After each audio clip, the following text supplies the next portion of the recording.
How's your day, honey? Tanong ng daddy ni Chantel, sabay halik sa kanyang pisngi. Nakaupo si Chantel sa kanyang kama at tila hindi maayos ang pakiramdam nito. Dad, can you give me a favor? Tanong ng dalaga na ikinatango naman kaagad ng ama.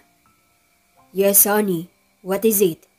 Pabalik na tanong nito na nagbigay ng sigla sa mukha ng dalaga. Really, Daddy? Paniniguradong tanong niya. Yes, everything for my one and only princess in my life. Tugon nito sa anak. Dad, I want to live a normal life. Diretsahang saad ng dalaga na ikinagulat ng ama. What? Are you serious? Kunot noong tanong niya sa anak. Dad, please, ayoko na po ng ganito. Ang boring ng buhay ko. Lagi na lang ako nandito sa bahay. Or wherever I go, I always have a bodyguard. Dad, ayoko na po ng ganito. Gusto ko ng simple lang. Saad ng dalaga sa kanya. Natahimik naman ang ama nito at hinawakan ang kamay ng dalaga. Honey, everything we have right now, it is all for you. Lahat ng meron ang pamilya natin, mapupunta yun sa'yo. So don't think that your life is boring because you can do everything.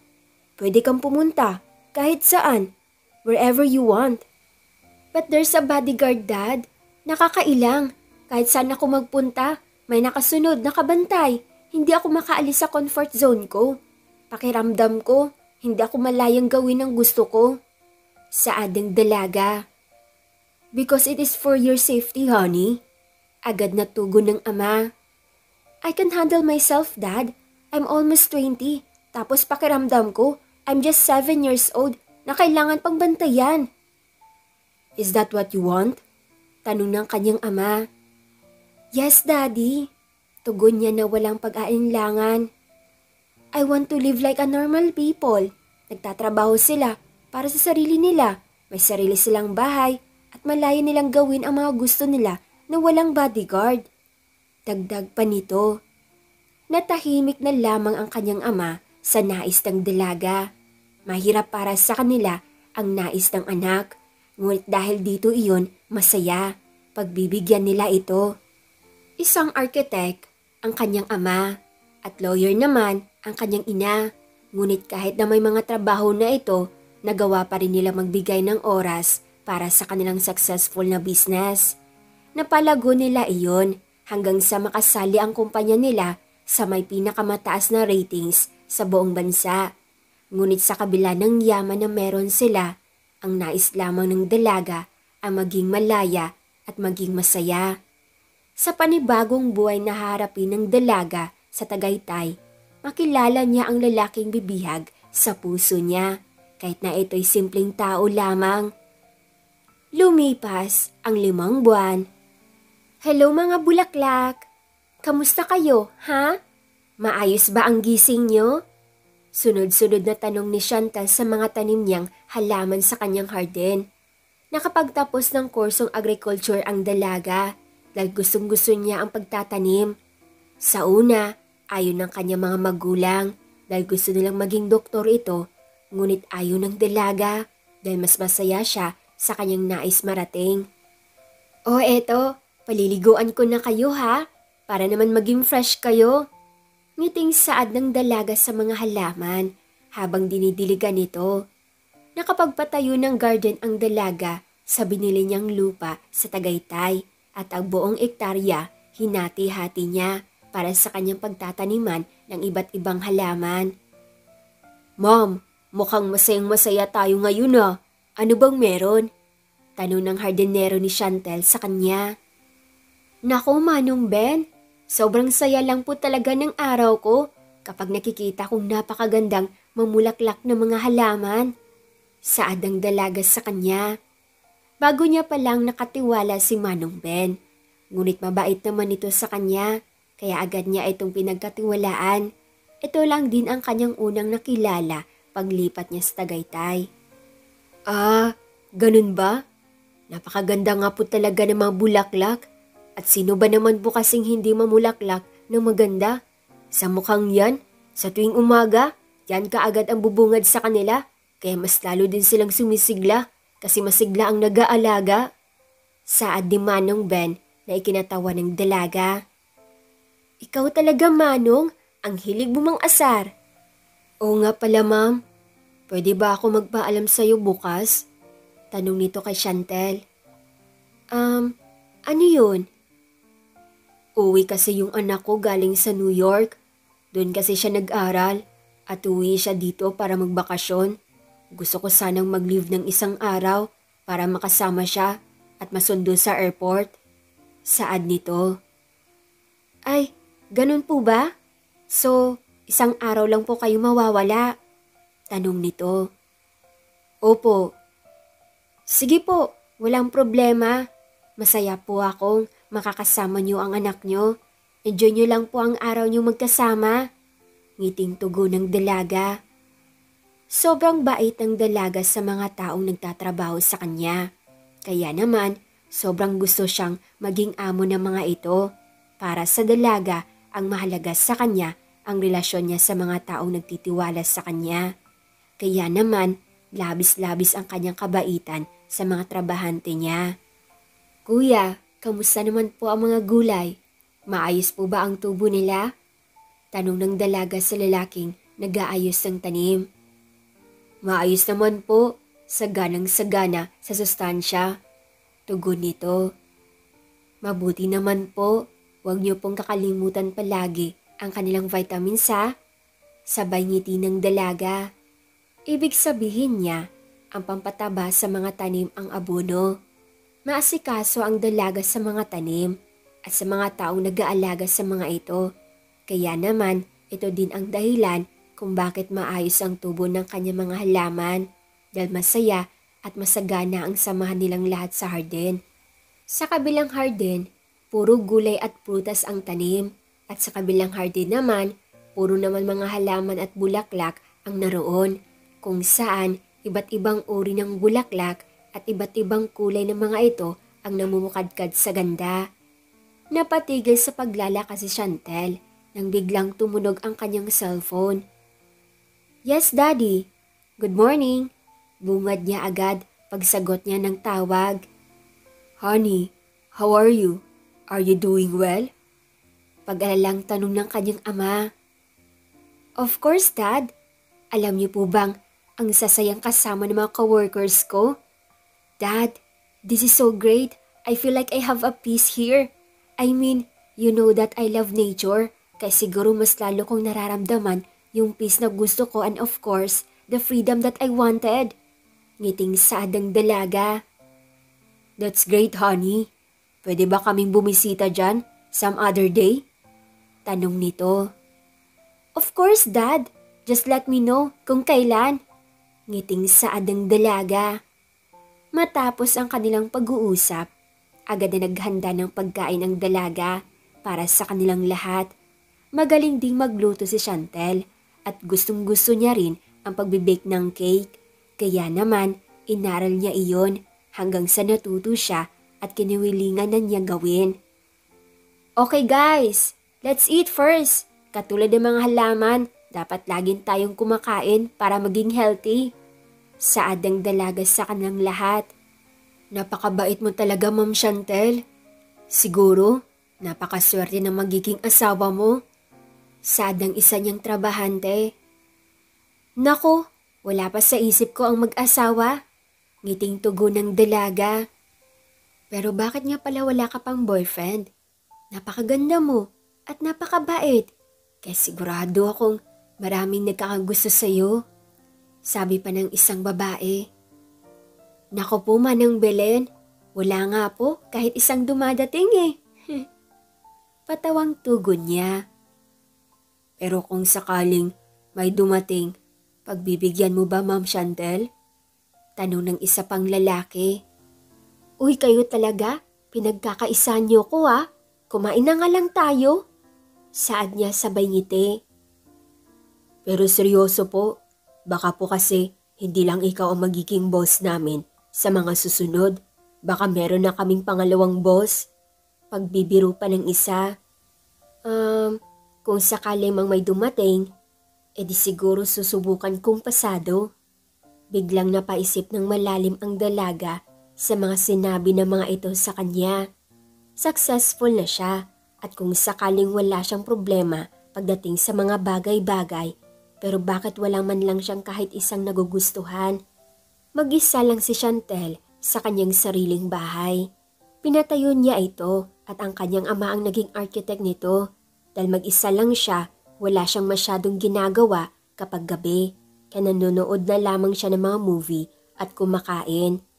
Ngunit ang gabing iyon, bigla na namang sumagi sa isip niya ang tanong sa kanya ng kanyang mga trabahante. Bakit kaya? Dahil ba wala pa yun sa plano ko? Tanong niya sa kanyang sarili at napaupo sa couch at binuksan ang TV gamit ang remote. May hawag siyang isang bowl ng ice cream habang nanonood, ngunit napapakunot ito ng noo nang makitang magkasintahan ang kanyang napiling palabas. Kaya nilipat niya ito, ngunit ganun din ang kasunod. Kaya muli niya itong nilipat, ngunit ganun din. Napangiti ang dalaga. Wow ha, sinasadya ba to? Ayoko na nga lang manood. Hindi naman ako bitter, pero sadya ang wrench lang. Saad nito at pinatay ang TV. Binuksan na lamang niya ang kanyang laptop at tumingin sa kanyang social media account. Oh, it's Kenji? Gulantang niyang tanong na makitang nasa unahan ng active list ang kanyang kaibigang si Kenji na nakatira na ngayon sa California. Magkaibigan sila simula pagkabata, ngunit nagkahiwalay lang sila na mag-college na sila dahil doon siya pinag-aral sa California ng kanyang mga magulang. Hindi nag-alangan na mag-send ng hi ang dalaga sa kaibigan. Hi! Kamusta ka na? It's good to see you active now. Saad ng dalaga na agad namang nag-reply ang kaibigan.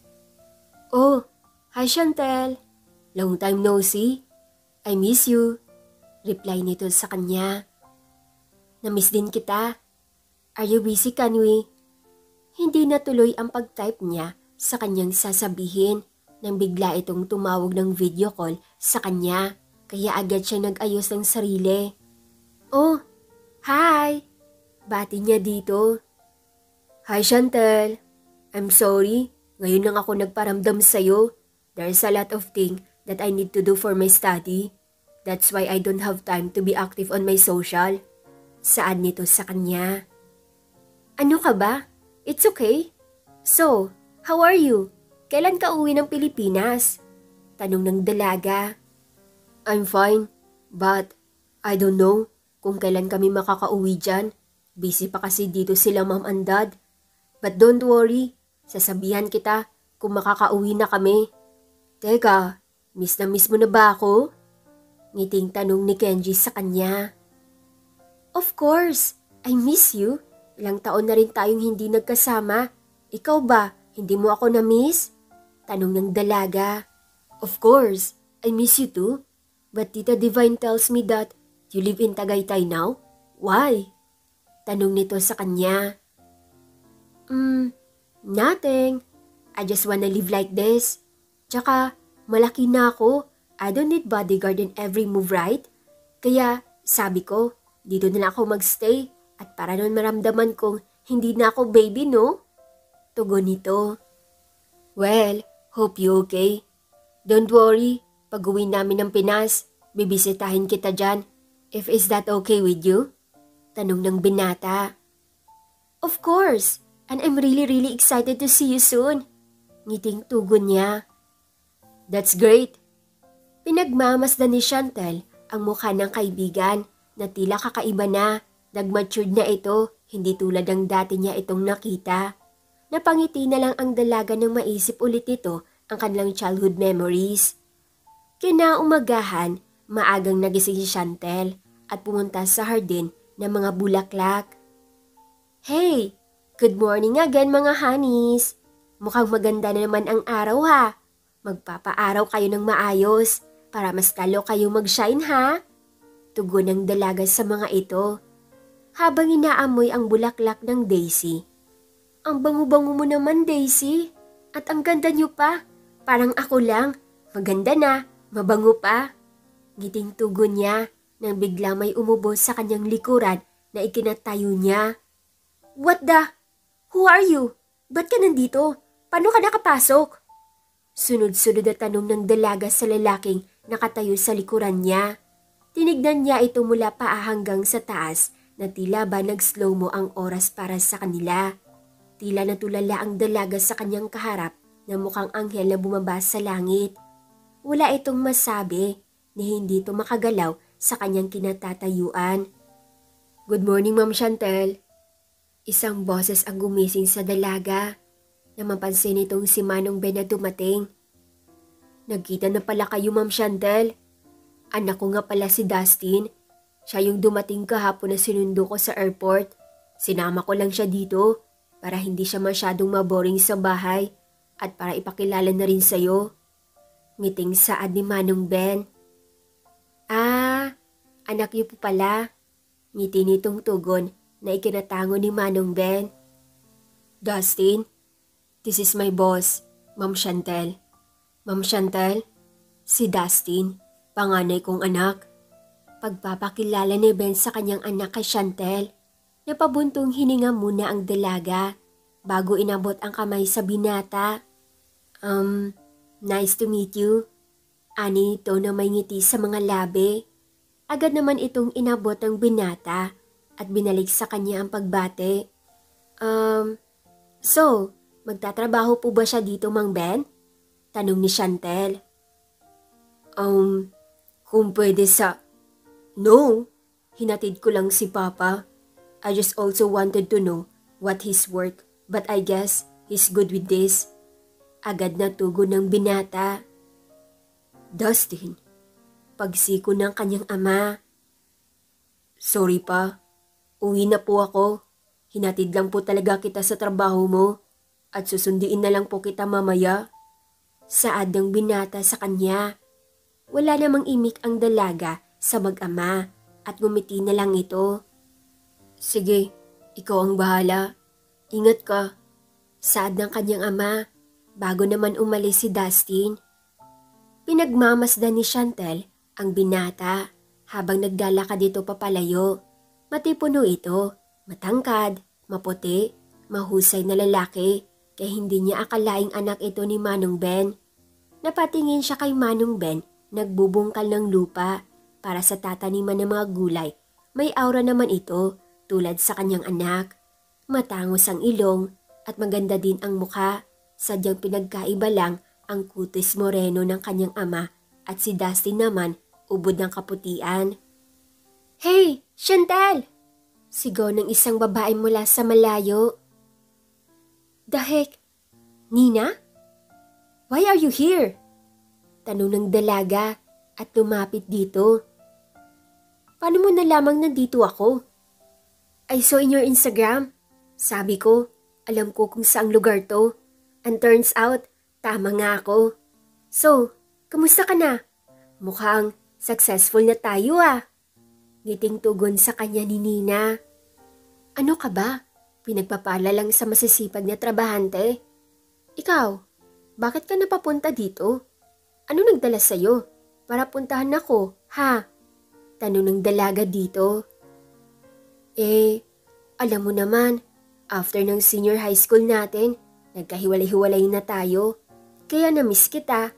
At isa pa, mukhang magkakaroon tayo ng reunion, batch 2018. Saad nito. Seryoso ba yan? Kailan? Hindi pa sure, pero sasabihan na lang kita kung kailan. At isa pa, dapat daw kasama ang mga asawa. Saad pa nito. Anong asawa? Wala nga akong boyfriend. Asawa pa? Tugon nito. Ano? Seryoso? Don't tell me. Walang naliligaw sa'yo. Sa gandang mong yan, wala man lang nagkabingwit sa'yo? Tanong ng kaibigan nito na ikinatawa naman ng dalaga. What? Are you kidding? Alam mo namang mula senior high school, never akong tumanggap ng manliligaw. Kaya ngayon ka pa ba magtataka? Tanong naman ito sa kaibigan. Sa bagay, may point ka. Takot ka nga pala sa mga lalaki. Pabirong sabi pa nito kay Chantel. Baliw, hindi naman sa takot. Ayoko lang talaga. Besides, marami naman akong pwedeng pagkaabalahan kaysa sa pagbo-boyfriend. Tugon naman nito. Kung ganun, sino yung nakasalubong ko sa labas kanina? Yung gwapong lalaki galing dito?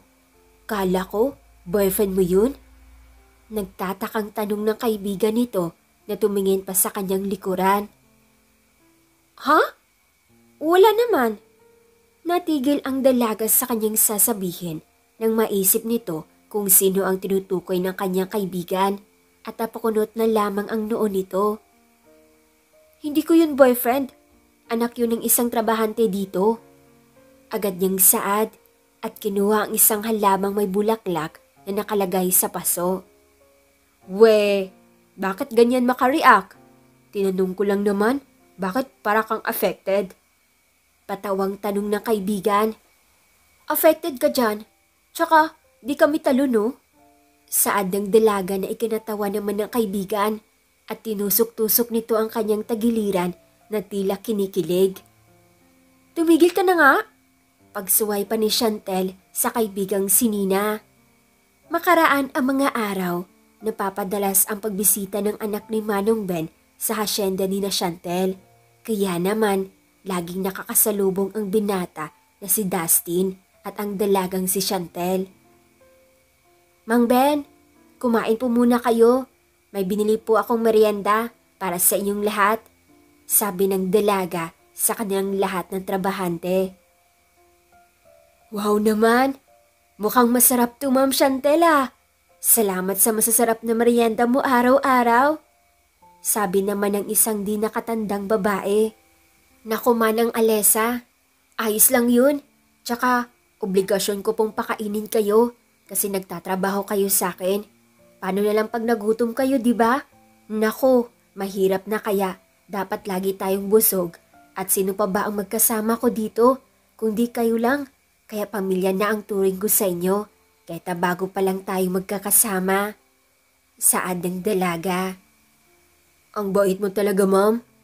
Pero matanong lang po, nasan po ang mga magulang nyo? Kasi mula simula, wala kaming nakikitang ibang pumupunta dito na kamag-anak mo man lang. Tanong ng isang lalaki. Huwag kayong mag-alala. Bibisita naman dito yung mga magulang ko. Sadyang abala lang sila. Pero bibisita sila dito at ipapakilala ko kayong lahat. Saad ng dalaga at gumiti.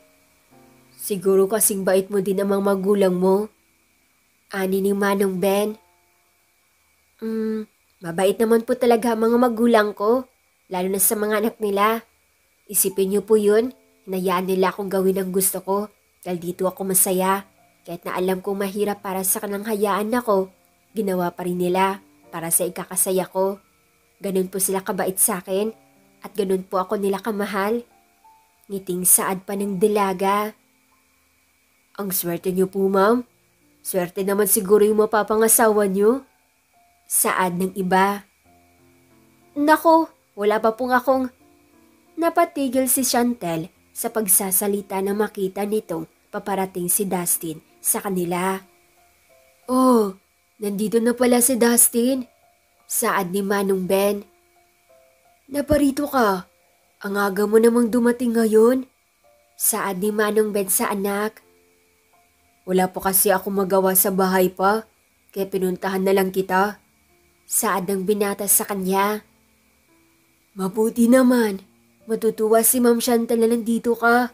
Ngiting sabi ni Manong Ben, dahilan para tumingin si Dustin sa dalaga na labis na nahihiya kapag kaharap ang binata. Ngunit pinilit pa rin niyang ngumiti para tugunan ang sinabi ni Manong Ben. Matapos kumain ang lahat, balik trabaho ulit sila. Ngunit naiwan si Dustin at si Chantal sa lamesa upang ligpitin ang mga supot ng kanilang pinagkainan. Napakatahimik ng paligid at tanging siplat lang ng tingin ang nagagawa ni Chantal sa binata na seryosong nagliligpit ng kalat. Napaigham na lamang ang dalaga sa isiping naiilang siya sa binata kapag kaharap ito. samantalang hindi naman siya ganon sa iba niyang nakakaharap noon. Gusto mo ba ng tubig? Tanong ni Dustin sa kanya na ikinagulat niya dahil nagsalita na ito. No, it's okay. Hindi alam ng dalaga bakit bigla na lang siyang kinabahan ng sobra-sobra. Kaya naman napalunok na lamang ito. Gusto kong isama si Dad sa New York, by the way. Ani ng binata. Ha? Naisip ko kasi, mas mabuti kung doon na lang kami maninirahan. Gusto ko na rin patigilin siya sa pagtatrabaho. Total, nakapagtapos naman ako ng pag-aaral, kaya ako na lang ang magtatrabaho para sa pamilya namin. Saad ng binata sa kanya. Ganun ba? Nakakalungkot naman. Naaalis kayo? Tugon ng dalaga na ikinataas kilay ng binata sa kanya. I mean, si Manong Ben kasi ang katiwala ko dito sa asyenda.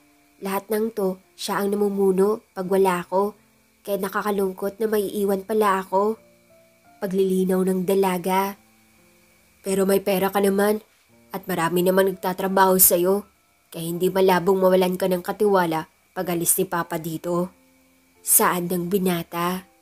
Pero, thank you sa pag-aalaga ng maayos kay Papa at nakikita ko kung gaano ka din sa lahat ng tao rito. Parang pamilya mo na silang ituring. I salute you. Bihira lang ang ganung amo sa panahon ngayon. Saad pa ng binata. Kailan kayo aalis? Tanong ni Chantel. Di ko pa alam, pero siguro matagal-tagal pa. Kaya huwag ka mag-alala. Tugon ng binata na ikinagiti na lang ng dalaga. Habang nagluluto si Chantel ng adobo para sa kanyang panghapunan na ulam. Tumunog ang kanyang cellphone kaya agad niya itong kinuha at sinagot ang tawag. Hello, Mom? Tanong niya. Hey, honey, hindi kami makakapunta dyan sa susunod na araw. May meeting kasi ang daddy mo sa Brazil. Makikipag-meeting siya sa new client niyang taga doon. Saad sa kanya ng ina. Ganun po ba? Sige, ayos lang po, Mami. Next time na lang po. Ingat po kayo ni Daddy. Tugon niya, ngunit may konting iwi sa kanyang mga labi. I'm sorry, honey. Babawi kami next time ng dad mo, ha? We love you. Huling sabi nito at pinatay na ang tawag. Napabuntong hininga na lamang ang dalaga sa sinabi nito. Ang akala niya, makakabisita na ang kanyang mga magulang sa bago niyang bahay at asyenda. Ngunit hindi pa pala. Hindi na din ito nagtataka dahil palagi naman silang abala sa kanilang mga trabaho at palagi siyang naiiwan sa kanilang bahay kapag may mga meeting ito sa iba't ibang lugar at kahit sa ibang bansa. Nasanay na lamang siyang mag-isa kaya hindi na bago sa kanyang ma-reject ng magulang niya kapag gusto niya itong makasama dahil kadalasan wala itong oras sa kanya. Kinaumagahan, nagdidilig ng mga bulaklak si Chantel at napansin nito ang 3 paso na may tanim na daisy. Natumba ito na tila sinipaan kaya agad niya itong nilapitan. Daisy? Anong nangyari sa inyo? Bakit kayo natumba? Tanong nito sa mga halaman na tila tao niya kung kausapin. Agad niyang kinuha ang paso at pinuno ito ng mga lupa at binalik muli ang halaman. Nakapagtataka lang po kasi, secure ang lugar na ito at walang anumang pwedeng mapasukan ng mga hayop o kung anumang bagay dahil semento ang mga pader sa bawat dulo ng hasyenda, lalo na sa halamanan. Ngayon lang po nangyari, hindi naman matutumba ang halaman na walang dahilan. Kung hangin man, imposible dahil nasa lupa ang mga paso. At bakit 3 lang ang nakulog? Ang iba hindi naman nagalaw. Saad ng dalaga sa mga trabahante niya. Kung ganun, ma'am, sisiguraduhin na lang namin na maayos ang lugar. Bago kami umalis, baka may nakapasok lang na kung anong hayop dito. Saad ng isang lalaki. Salamat sa inyo. Kung may makita man kayong kakaiba, sabihan niyo kaagad ako. Tugon ng dalaga. Ano yan? Tanong ni Chantel na makitang tila may tinitignan si Dustin sa lupa. Bakas ng pusa. Posibleng nakapasok ang pusa dito at nasagi ang mga halaman kaya sila natumba.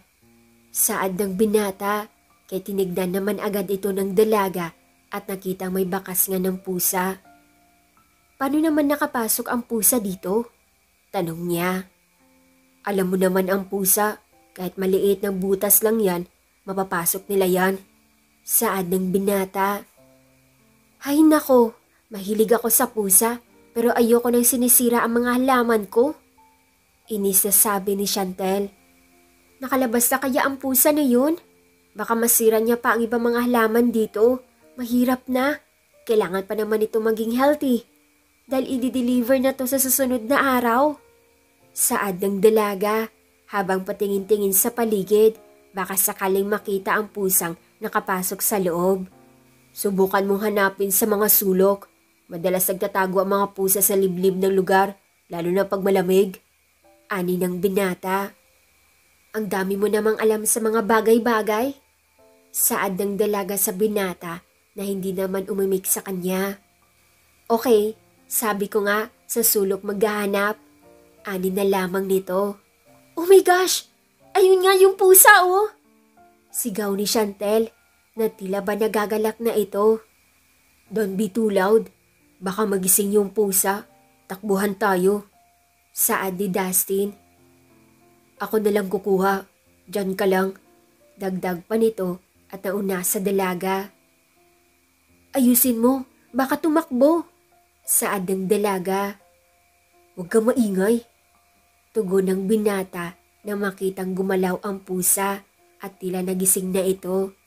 Dahan-dahan niya itong hinawakan upang maging maamo dahil sa una umaatras ito sa kanila hanggang sa napaamo ito ni Dustin at nahawakan niya. Paano ka ba napunta dito? Alam mo bang dragon ang may-ari ng asyenda na to? Ayaw niyang masira ang mga halaman niya. Kaya sa susunod, huwag ka nang babalik dito ha. Baka makatay ka niya. Saad ni Dustin sa pusa habang hinimas-himas ito. Anong sinasabi mo? Hindi naman ako ganun ka-hater ng mga pusa para katayin sila no? Patingin nga.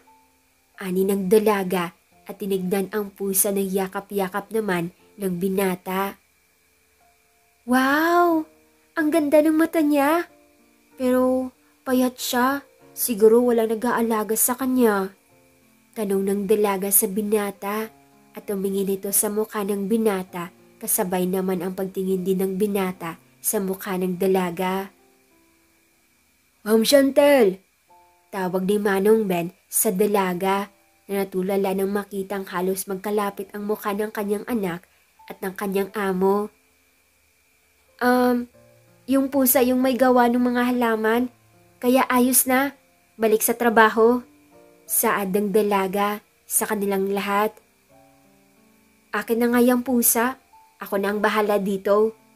Agad na inagaw ng dalaga ang pusa sa binata at umalis na ito papunta sa kanyang bahay. Ano nangyari doon?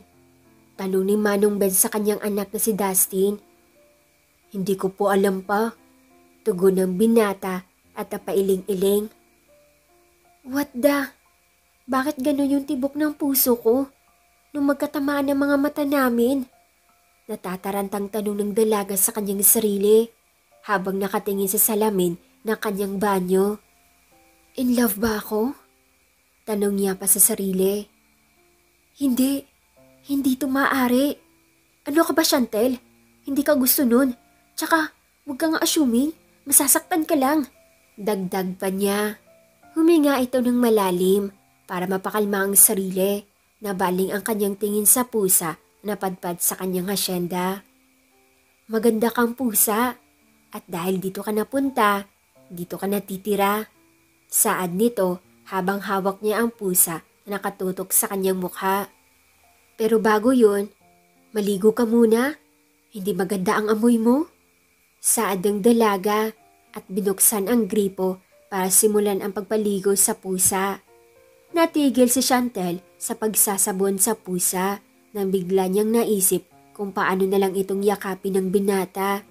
Hindi niya namamalayan, napapangiti na ito sa isiping iyon hanggang sa makita niya ang kanyang sarili sa salamin na nakangiti. Oh, bakit ka ba nakangiti, Chantel? Tanong niya sa sarili at muling binawi ang ngiti. Matapos sa mga araw, hindi pinakawalan ng dalaga ang pusang iyon. Pinangalan niyang Stacy. Pinaliliguan niya ito at binilhan ng cat food. Pinalinisan niya rin ito at dinala sa gamutan para maturugan ng anti-rabies at masiguro ang kalusugan ng pusa. Stacy, gusto mo bang mamasyal tayo? Tanong ng dalaga sa kanyang alaga na wala namang imik na nakahiga sa couch. Sige, pasyal tayo sa labas. Saad niya at agad na kinuha ang kanyang bag at ang alaga. Habang naglalakad sila sa sidewalk ng boulevard, hinihimas-himas ng dalaga ang katawan ni Stacy at kinakausap ito ng parang tao. Nakakita si Chantel ng bench kaya naupo muna sila doon habang nakaharap sa kalmadong dagat. Mahangin sa lugar na iyon, ngunit napakasarap sa pakiramdam dahil napakasariwa ng nalalanghap niyang hangin. Stacy, gusto mo bang kumain nun? Tanong ng dalaga sa pusa nang mapansin nitong nakatingin ito sa batang kumakain ng ice cream sa kabilang bench. Naku, hindi ka pwede nun. Mga tao lang ang kumakain ng ganyan. At sure akong hindi mo naman gusto ang lasa niyan dahil malamig yun. Dagdag pa nito sa alaga nang bigla itong tumalon kaya nabitawan niya. Stacy, sandali! Sigaw nito at hinabol ang pusa. Nasaan ka na, Stacy? Kamot ulo niyang tanong na makalipas na ang ilang minuto, hindi pa rin niya makita ang kanyang alaga. Wow ha, ilang araw ka palang sakin, iniwan mo na ako. Binigay ko naman sa iyo lahat ng kailangan mo ah. Saad pa ng dalaga nang bigla may isang boses na nagsalita sa kanyang likuran. Ito ba ang hinahanap mo? Malamig na boses ni Dustin at kasunod nun ang pagtugon ng pusa. Dustin? Paano mo nakita si Stacy? Tanong ni Chantel. Nakita ko lang siyang pinaglalaruan ng mga bata doon kaya kinuha ko kasi sabi ko familiar siya sa paningin ko. Tugon ng binata. Akin na nga. Bigla kasi siyang tumalon sa braso ko kanina kaya nabitawan ko. May sugat ka ba? Pinaglaruan ka tuloy ng mga bata. Ang kulit mo kasi. Saad pa ng dalaga habang inaasikaso ang alaga. Huwag kang mag-alala. Hindi naman nila sinaktan si Stacy. Tugon ng binata. Salamat. Buti nakita mo. Tugon ng dalaga. Ikaw lang ba ang nandito? Tanong ni Dustin. Sa tingin mo, may kasama ako? Wala nga akong kasama sa bahay. Dito pa kaya? Tugon ng dalaga na may tonong pagmamaldita. Alam mo, hindi ko maintindihan bakit ang maldita ng mga babae. Saad ng binata. What? Ang ramdam mo naman? Tawang tugon ng dalaga. Bakit ka pala nandito? Wala, naglalakad-lakad lang. Wala kasing magawa sa bahay. Tugon ni Dustin. Always ka dito? Hindi, minsan lang pag gusto ko magpahangin. Napatango lang ang dalaga sa sinabi ni Dustin at naupo na lang sila sa bench. Ikaw, hindi ko akalaing makikita kita dito. Akala ko hindi ka lumalabas ng asyenda mo. Tanong ng binata. Bakit naman? Ito lang naman yung way ko to release my stress. Bakit ko pa ba to ipagkakait sa sarili ko? Saad ng dalaga. Stress? Na-stress ka pa niyan? Anong kina-stress mo? Mukhang successful ka naman at wala ka ng problema sa financial. Ani ng binata. Hindi naman porket mapera, wala ng problema. Tsaka, hindi ba halatang stress ako kaya di niyo mapansin? Tanong ng dalaga at humarap sa binata. Hindi. Maiksing tugon nito. Nagtataka lang ako. Bakit mag-isa ka lang? Tanong ng binata. Ang rando mo talaga? Wala lang. Abala kasi yung mga parents ko. Tapos, wala akong kapatid, only child, kaya mag-isa lang talaga. Tugon ng dalaga. Pero ngayon, hindi na ako mag-isa kasi kasama ko na si Stacy araw-araw. At sila Mang Ben, tinuturing ko rin silang pamilya. Dagdag pa ng dalaga. Wala namang imik ang binata sa sinabi nito at pinagmamasdan na lamang ni Chantel habang hinihimas ang kanyang alagang si Stacy. Saktong pagyangad ng dalaga, nakita nito ang makulay na rainbow sa langit. Dustin, may rainbow! Ani ng dalaga habang nakangiti ito. Ang ganda! Bati ng dalaga. Ang ganda nga! Tugon ng binata habang nakatingin kay Chantel. Ma'am Chantel, nakabalot na po ang lahat ng i-deliver. Ilagay na po ba ito sa sasakyan? Tanong ng isang lalaki kay Chantel na may hawak na papel at sinusuri kung ano pa ang kulang sa mga i-deliver. Sige po Manong, pakitignan po ng mabuti kung sakto sa lista yung isasakay at paayos po ng pwesto. Bawal kasi madaganan yung ibang prutas dyan at yung ibang gulay. Saad naman ng dalaga. Dahil sa sobrang dami ng gawain sa hasyenda, pati si Dustin tumulong na rin sa kanila. Dahil sa dumadami ang nagiging client ng dalaga, kailangan niya pang damihan ang mga tanim at sipagan sa pag-aalaga ng mga tanim para lalo itong maging malulusog at sa palagay niya kulang na rin siya ng trabahante. Kaya kailangan niya muling mag-hire na mga bago mag-a-apply. Coffee? Tanong ni Dustin, sabay lapag ng kape kay Chantel na nakaupo sa harap ng lamesa habang nakaharap sa kanyang laptop. Thank you, ani ng dalaga, ngunit walang anumang sulyap sa binata. Kanina ka pa dyan sa laptop, kailangan mo ding magpahinga, lalo na yung mga mata mo dahil sa radiation, madaling malalabo ang paningin mo niyan.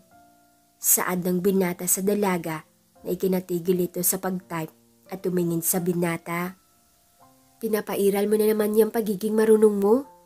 Tugon ng dalaga. Because that's the truth. Tugon din ng binata. Okay fine, tatapusin ko lang tong isa. Ani niya. Matapos nga ang ginagawa, agad niyang sinirado ang kanyang laptop at nagunat ng katawan. Hays, ang sarap kumain. Ano kayang makakain ngayon? Tanong ng dalaga sabay tingin sa binata. Gusto mong kumain? Tara, bili tayo para din may merienda na sila. Ngiting ani ng dalaga. Sinamahan ni Dustin si Chantel mamili ng pagkain. Ngunit ang akala nito pagkain lang sa araw na yun pala na grocery na ang bibilhin ng dalaga. Hindi mo naman sinabing mag-grocery ka pala. Ani ni Dustin habang tinutulak ang wheel cart na marami ng lamang grocery. Sabi ko pagkain di ba? Pagkain naman yung mga kinuha ko ah. Saad ng dalaga at kumite. What I mean is, merienda ang bibilhin mo, not groceries. Paglilinaw ng binata. Sorry naman, nandito na rin naman kasi tayo, kaya hayaan mo na. Reklamo mo naman, sinusweldohan naman kita sa mga trabaho mo ah. Saad ng dalaga sabay nguso. Kaya nga, sabi ko nga, take your time. Ngiti namang tugon ng binata.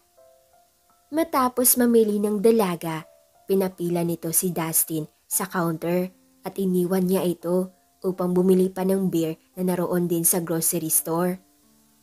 Sir, 13,067 po lahat. Aning nasa counter ng babae. Miss, padagdag po nito. Pahabol ang dalaga sa isang dosenang beer niyang dala. Anong gagawin mo dyan? Tanong ng binata sa kanya. Ngumiti naman ang dalaga bago sumagot. Of course, iinumin. Alangan naman kainin ko, di ba? Pilusopong tugon ng dalaga na ikinataas ng kilay ng binata. Ma'am, 13,687 po lahat. Ani ng babae. Here. Inabot ng dalaga ang kanyang bayad na cash at agad naman siyang nasuklian kay matapos mailagay sa karton ang kanyang groceries, agad din silang dumaan sa Jollibee. Order ka na kung anong gusto mo. Orderan mo na din lahat ng mga trabahante. Saad ng dalaga sa binata na nasa driver's seat. Everyone, kumain muna kayo. Merienda muna. Pag-aaya ng dalaga sa mga trabahante niya pag-uwi nila sa bahay. Agad namang kumuha ng tag-iisa ang mga naroon at kumain. Pumasok naman sa bahay si Chantel at inayos ang kanyang mga pinamili. Oh, Dustin, ako na dyan. Saad ng dalaga na makitang inaayos na ni Dustin ang kanyang mga pinamili. It's okay. Alam ko naman kasing iuutos mo din to sa akin mamaya. Tugon ng binata na ikinatawa ng dalaga. Ikaw ha? Alam na alam mo yung galawan ko. Saad ng binata at naupo sa couch dahil nasa sofa nakalagay ang mga groceries at hindi pa maayos. Okay, pagbutihin mo dyan ha. Dapat organize at dapat linisin mo yung mga cartoon pagkatapos mo. Saad ng dalaga at umakyat sa kanyang kwarto.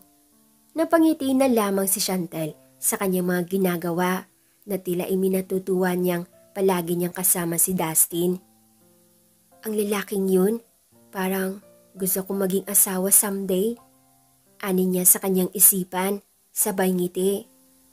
Matapos ang trabaho ng lahat, tinawag muna ni Chantel ang mga trabahante bago mag-uwian para ibigay ang kanilang mga sahod. Naglagay ako ng bonus sa inyong lahat. Pasasalamat dahil ang sisipag nyo at ang babait nyo sa akin, ipagpatuloy lang natin ang pagiging makatao natin para magkaisa tayong lahat. Napakaswerte ko sa inyo, kaya wag nyo akong iiwan ha.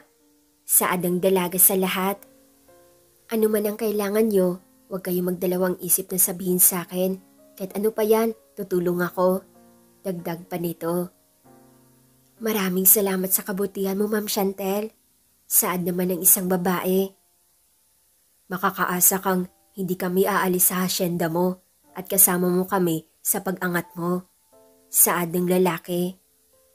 Maraming salamat sa inyo. Ngiting tugon ng dalaga. Labis ang kanyang pagpapasalamat sa mga ito dahil sila ang tumulong sa kanya para matupad ang nais niya mula sa simula.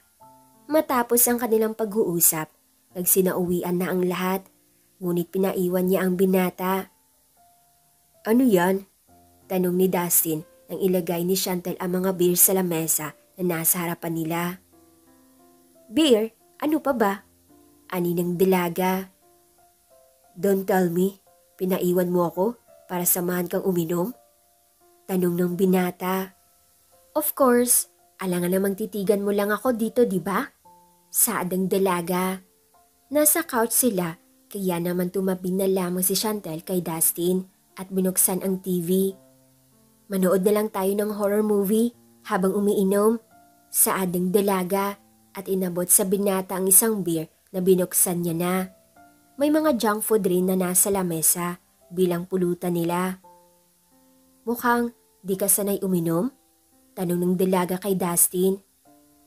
Hindi ako sanay na babae ang kasamang uminom. Tugon ng binata. Oh, seryoso? Never ka pang uminom ng may kasamang babae? Tanong pa ng dalaga na isinalyapan na lamang siya ng tingin ng binata. Okay, wala naman akong gagawin sa'yo. Ano ka ba? Gusto ko lang talagang uminom. Ginagawa ko to every time na may nagagawa akong successful sa buhay ko. Bilang celebrate for myself, di ba? Ani ng dalaga. Hindi naman masamang magsaya porket mag-isa lang ako. Tsaka, nasa akin na lang yun kung pipiliin ko magbukmok sa kabila ng mga nagawa ko sa buhay ko. Dagdag pa nito, sabay tungga ng beer. Habang lumilipas ang oras, napaparami ang nauubos ng beer ng dalaga at nag-iiba ang tono ng pananalita nito. Oh, tumakbo ka na kasi. Nagtago pa ang baliw. Nasa likod mo na nga. Ang tangi naman. Sigaw ng dalaga sa kanyang pinapanood na horror movie. Palabas lang yan. Huwag kang sumigaw. Saad ni Dustin sa kanya. Ang tangi eh. Mamamatay na yan siya. Saad ng dalaga na biglang tumalsik ang dugo ng babae na kanilang pinapanood. Kaya agad napatago ng mukha si Chantel sa braso ng binata. Kasabay ng malakas nitong sigaw. Ayoko na yan! Ayoko na yan! Saad ng dalaga habang nasa dibdib na ni Dustin ang kanyang mukha. Pinatay na lamang ng binata ang TV dahil sa tila takot na takot ang dalaga. Wala na, saad ni Dustin. Dahan-dahan namang minulat ni Shantel ang kanyang mga mata at napagtantong nasa bisig pala siya ng binata kaya agad siyang napaupo ng maayos at inayos ang kanyang sarili. Mukhang lasing ka na. Tama na yan. Oras na para magpahinga. Saad ni Dustin sa kanya. Hindi pa ko lasing. Sino nagsabing lasing ako? Tinuro nito ang kanyang sarili at tumawa. Hindi no. Cheers tayo. Inom pa tayo. Hindi ka naman umiinom eh. Ang daya mo. Saad ng dalaga at inungga pa ang isang beer hanggang sa naubos na ang laman nito. Wala na? Tinigdan nito ang iba pang beer na nasa lamesa. Ngunit halos lahat ubos na at wala ng laman. Bili ka pa doon ng beer. Inom pa tayo. Saad ng dalaga. Tama na, you're drunk. Saad ni Dustin at itinayo ang dalaga para dalhin sa kanyang kwarto. Saan mo ko dadalhin? Ikaw ha? May binabala ka sa akin no? Tanong ng dalaga. Alam ng binata na wala na ito sa kanyang sarili kaya hinayaan na lamang niya kung ano mga pinagsasabi nito sa kanya. Ngunit nahirapan siya nang paakyat na sila sa hagdan dahil ang tagal bago humakbang ang dalaga. Come on, kailangan mo na magpahinga. Saad ng binata, ngunit ngumiti lang ang dalaga sa kanya habang nakaakbay ito. Walang ibang nagawa si Dustin kundi ang buhatin ang dalaga para mapabilis ang kanilang pag-akyat at pagdating sa kwarto nito. Agad siyang hiniga sa kama. Tinanggal din nito ang suot niyang sandals at inayos ang pagkakahiga ni Shantel at kinumutan niya pa ito para hindi ginawin. Hays, babae nga naman. Sambit ng binata at magtatalikod na itong biglang magsalita ang dalaga. Dustin, gusto kita. Sambit ng dalaga. Hindi ko alam kung bakit. Ang alam ko lang, masaya akong kasama ka. Dagdag pa nito. Please, don't leave me. Sambit niya pa dito. Naguguluhan si Dustin sa mga sinabi ni Shantel. Ngunit alam niyang lasing lang ito kaya hinayaan na lamang niya ang sinabi nito at iniwan na siya sa kwarto. Hindi na rin siya makauwi dahil gabing-gabi na at ayaw niyang iwan ang dalagang mag-isa kaysa couch na lamang itong natulog. Nagising si Shantel dahil sa sobrang sakit ng kanyang ulo at nahihilo siya. Hindi niya maramdaman ang kanyang mga kamay kaya agad siyang tumayo. Aray, ang sakit! Sambit niya at hinilot-hilot ang kanyang kamay na naipit lang sa pagkakahiga niya ng tagilid kay namanhid. Paano ako napunta dito? Nasaan si Dustin? Umuwi na siguro? Saad niya at tumabas ng kwarto. Tahimik na ang paligid at patay na ang lahat ng ilaw. Tanging aninag na lang ng ilaw sa labas ang nakakapasok sa sala kaya hindi na niya binuksan ang ilaw sa kusina dahil abot din naman.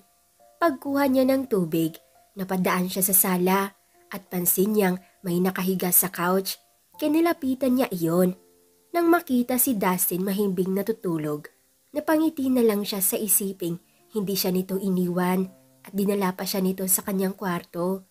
Bumalik muli ng kwarto si Shantel at kumuha ng kumot mula sa kabinet at ikinumot kay Dustin na hindi ito nagigising.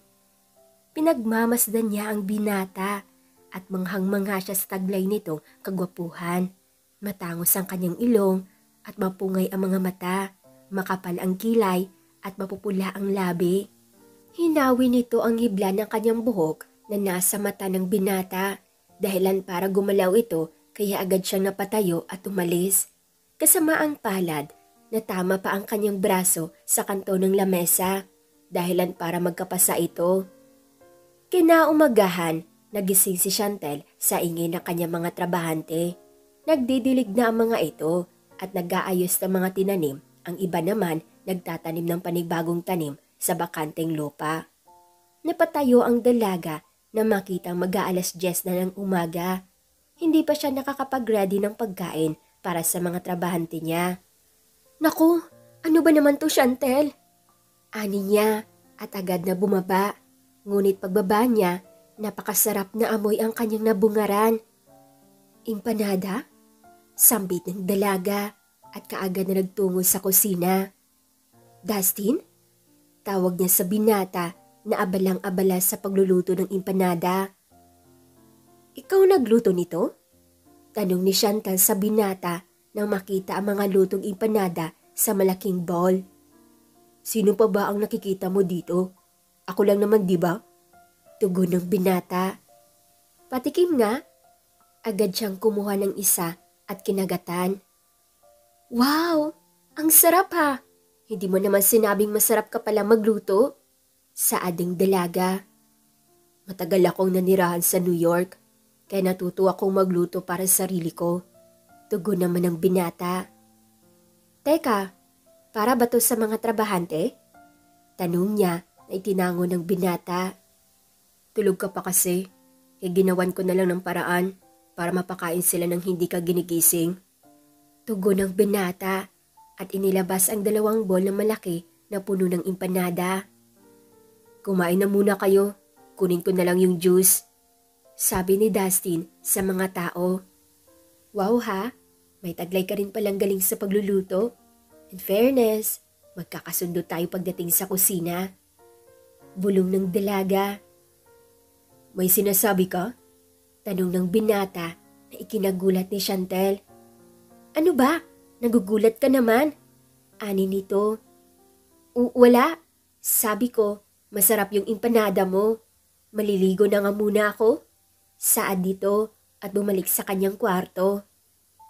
Empanadang malaman. Hindi tinipid sa karne ah. Magaling magluto. Hard ka sa akin. Sambit pa ng dalaga na tila kinikilig habang pinagmamasdan ang binata na nagbibigay ng pagkain sa mga trabahante. Mula sa bintana ng kanyang kwarto, tanaw niya ang asyenda at ang mga taong naroon. Habang naliligo ang dalaga, napainda ito na mapisil niya ang kanyang braso na may bakas na pasa. Saan to galing? Tanong niya, ngunit bigla niya naalala na nasagi ito sa kanto ng lamesa na kinumutan niya si Dustin at bigla itong nagising. Hays, bakit ba kasi iwas na iwas ka? Yan tuloy, may pasa ka. Sambit ng dalaga at tumapas sa shower para mabanlaw. Bakit di mo nalang kaya aminin sa kanya na gusto mo siya? Bakit di mo sabihin na nararamdaman mo na diretsahan sa kanya? Tanong niya pa sa sarili. Ay hindi. No, nakakahiya. Baka sabihin niya baliw na baliw ako sa kanya. No, siya ang lalaki. Dapat siya ang mag-first move, di ba? Parang sirang ulong kinakausap ni Chantel ang kanyang sarili sa loob ng banyo habang naliligo. Hanggang sa mag-toothbrush ito, kinakausap niya pa rin ang kanyang sarili tungkol sa kanyang nararamdaman para sa binata. Hey, Stacy, come here! Ani ng dalaga at binuhat ang alagang pusa. Paglabas nito, agad na baling sa kanya ang tingin ng mga trabahante. Good morning po, Ma'am Chantel. Bati sa kanya ng iba. Kamusta po ang hangover nyo? Gusto nyo po bang magpahinga muna? Tanong naman ng iba na ikinatawa ng dalaga. Nako, ayos lang po ako. Tsaka, ano ba kayo? Wala lang sakit ang hangover. Hindi naman po ako nalasing ng sobra. Tugon ng dalaga na ikinaigham ng binata sa gilid niya. Ano ba? Huwag kang maingay dyan. Pasimpleng pagsiko niya sa binata na ikinangisi naman ito.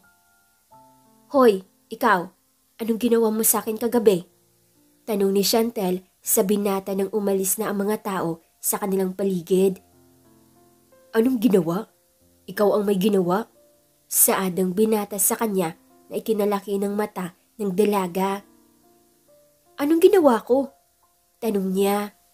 Ginalamay mo lang naman ang mukhang to. Tugon ng binata at tinuro ang kanyang mukha. Hays! Akala ko naman kung ano nang ginawa ko. Napahinga ito ng malalim bago ulit nagsalita. Wala ba talagang may nangyari? Tanong pa niya ulit. Bakit? May dapat bang mangyari? Pabalik na tanong ng binata. Wala. Nauutal niyang tugon. Ma'am Chantel, may naghahanap po sa inyo. Saad ng isang trabahante at sa likod nito ang kaibigan niyang si Kenji. Kenji?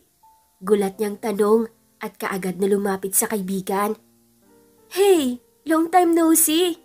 Ngiting ani niya dito at niyakap ng mahigpit ang kaibigan. Miss na miss mo ako no? Ani ni Kenji. Oo naman, ngayon na lang ulit tayo nagkita after 10 years. Tugon ng dalaga. Ikaw lang ba nandito? Nasaan sila tita? Kailan pa kayo nandito sa Pinas? Sunod-sunod na tanong ng dalaga. Actually, kakarating lang namin. Dumiretso agad ako dito para ikaw makita ko. Sila mami nandun sa bahay. Sabi ko uwi na lang ako after ko mabisita ka. Tugon niya. Mabuti naman. Halika, dun tayo. Ipapakilala kita sa kanila. Ngiting ani ng dalaga at humawak ito sa braso ng binata. Everyone, gusto kong ipakilala sa inyo si Kenji. Kababatang kaibigan ko siya at galing siya ng California. And Kenji, sila yung mga trabahante ko dito sa hacienda. Lahat nakikita mo na yan, sila ang gumawa. Saad ng dalaga sa kaibigan. Who is he? Tanong ni Kenji sabay tingin kay Dustin. Siya si Dustin, anak ng isang katiwala ko dito. Dustin, pagtawag nito sa binata kay lumapit naman ito kaagad. Si Kenji nga pala, kababata kong kaibigan. Kenji, si Dustin. Pagpapakilala niya sa dalawa. Hi, nice to meet you. Bati ni Kenji sa binata, sabay abot ng kanyang kamay. Inabot naman ito kaagad ni Dustin at ngumiti. I'm glad to know that Chantel has a childhood friend like you. Tugon ni Dustin sa kanya. Yeah, hope you too. Guys, back to work. Kenji, tara sa loob. Marami akong sasabihin sa'yo. Ngiting ani ng dalaga sa kaibigan. Sige ba, mukhang excited yan ha. Ngiting tugon ng kaibigan. Hindi naman naalis ang kunot noo at salubong ng kilay ni Dustin nang makitang close na close nga ang dalawa sa isa't isa. Hoy Dustin, ayusin mo nga yung mukha mo. Para ka namang sinakluban ng mundo. Pagpuna sa kanya ni Manong Ben. Pa naman wala to. Ang init lang kasi ng panahon, nakakasilaw. Tugon niya dito at bumalik sa pagtatrabaho. Silaw sa araw? O silaw sa selos? Pangaasar pa ng kanyang ama. Maganda naman pala ang lupa mo dito Maganda din yung bahay na gawa nila tito, kaya safe na safe ka dito. Pero kailangan mo pa rin ng kasama sa loob ng bahay, lalo na mag-isa ka lang. Paano kung may biglang pumasok dito na magnanakaw? Wala kang kasama, kaya delikado dapat may security ka dito. Ani ni Kenji sa kanya.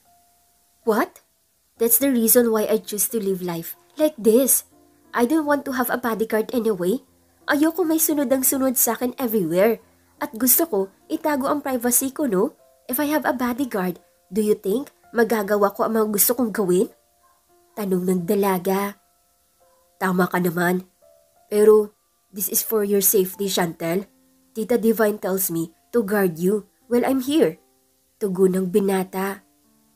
What? Sinabi talaga yun ni Mommy? Tanong ng dalaga. Well, kahit hindi naman niya yun sabihin, gagawin ko din naman talaga yun. Para sa'yo, ayaw ko mapahama ka. Alam mo naman we're engaged, so I will be your husband someday and you will be my wife sooner. Saad ng binata sa kanya at hinawakan ng kanyang kamay at hinalikan nito. Napabuntong hininga ang dalaga ng bagitin iyon ni Kenji. Nawala sa isip niya ang ikakasanga pala siya dito pagdating ng tamang panahon.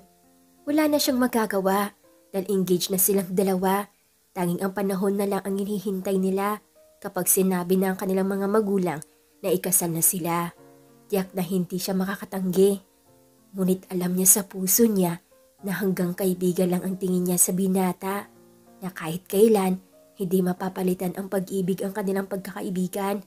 Dahil ngayon, alam na niya kung ano ang totoong nararamdaman niya para kay Dustin.